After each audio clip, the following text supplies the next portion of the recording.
My body, I've been involved in civil rights my whole career. Period. Period. Period. Are you going to apologize? The vice president said I should know better, and this is what I know. As a black man in America, I know the deeply harmful and hurtful usage of the word boy and how it was used to dehumanize and degrade. I know that segregationists, like the two people here are talking about, through their laws and their language, deeply wounded this nation, and the present day manifestations of their work can still be seen in black and brown communities like the one I go home to. I know that somebody running for president of the United States, somebody running to be the leader of our party, should know that using the word boy in the way he did can cause hurt and pain, and we need a presidential nominee and the leader of our party to be sensitive to that. And the last thing I know is I know that I was raised to speak truth to power, and that I will never apologize for doing that. And Vice President Biden shouldn't need this lesson. And at a time when we have, from the highest offices in the land, divisiveness, racial hatred, and bigotry being spewed, he should have the sensitivity to know that this is a time I need to be an ally, I need to be a healer, I need to not engage in usage of words that will harm folks. And so this is deeply disappointing. We waited for him to apologize. He didn't till the next day. And whether I'm running for president or not, as many people today have been, on Juneteenth no less, calling out for the vice president to acknowledge that his words were harmful and hurtful. So that means no apology from you? No. He said you should apologize? No. What do you make of his defense about the Original Voting Rights Act and all of his work that he's done with civil rights, he said? Well, again, I don't understand why he needs this lesson. And I know you know this. The word, when he says, almost jokingly, remember he was mocking a Southern accent when he said that. They didn't call me boy, they called me son. Well, the reason why they call a young white man son is because these segregationists, these racists, could see in him themselves. The reason why they would call black men boys was an attempt to establish the other, to dehumanize, to degrade them. And for him not to understand this, and why people would take a deep offense to the way he used and dredged up this awful language. And this is the thing that we need leaders that can bring us to more healing and more understanding. We all say in politics things that we regret or things that didn't come out right or as we intended it.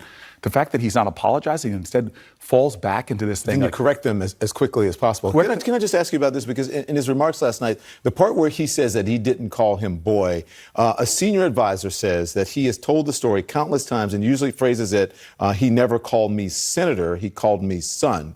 Would it matter to you if he told that story differently? No, what matters to me is that a guy running to be the head of our party, which is a significantly diverse and wondrous party, doesn't understand or can't even acknowledge that he made a mistake. Whether the intention was there or not, that's what was stunning to me. And instead he's falling back into the defensive crouch that often people say, which is, Cory called me a racist, or I'm not a racist, which is not what I said and not what I'm calling him. And this is the problem. He knows better. And at a time when Donald Trump never apologizes for anything and starts to create that kind of, I think, toxic sentiment that you never apologize, never apologize, never apologize. I know Joe Biden. He's better than this. And this is a moment where he should have spoken to the issue, allowed everybody to learn from it and move on. Those are the kind of things a uniting leader, someone who heals and helps, would do. And this is a disappointment.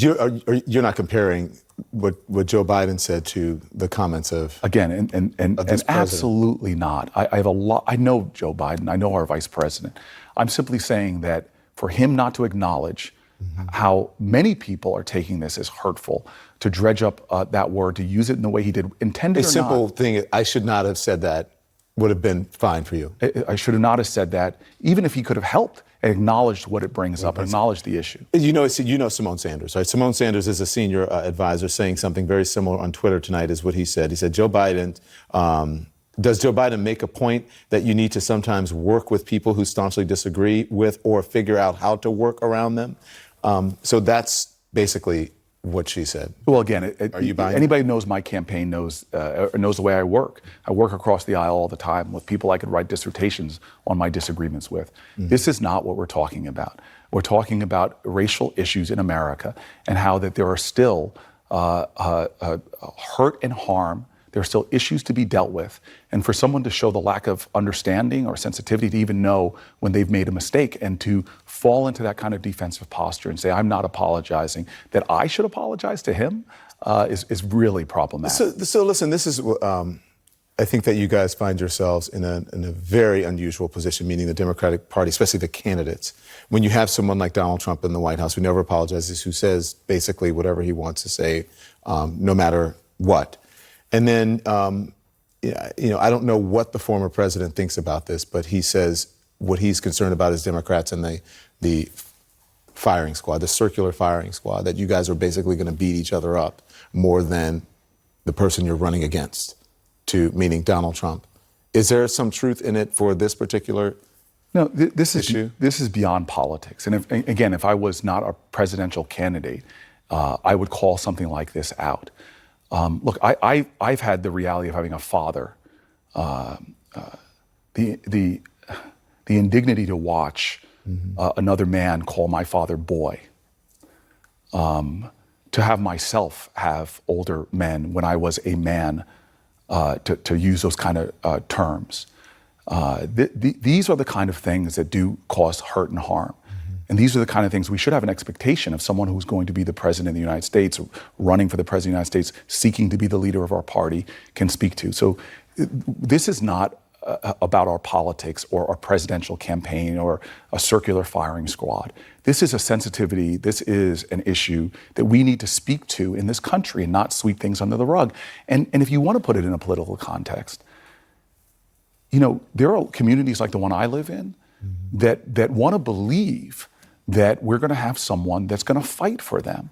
He talks, even the way he talked about his sterling civil rights record, he should speak to his record. But as someone who has seen what the 1994 crime bill did in communities like mine, this is a time not to try to fall back into sweeping statements. It's to try to talk to the issues that are still causing harm and still causing hurt, the language and the legislation, and for Joe Biden not to understand that he should be talking to these issues as someone who he aspires to be, that can heal this nation, bring it together, not to do the kind of insulting rhetoric that he used the other night. Can I get you to clarify something? You said that it's problematic that he asked you to apologize. What do you mean by that specifically?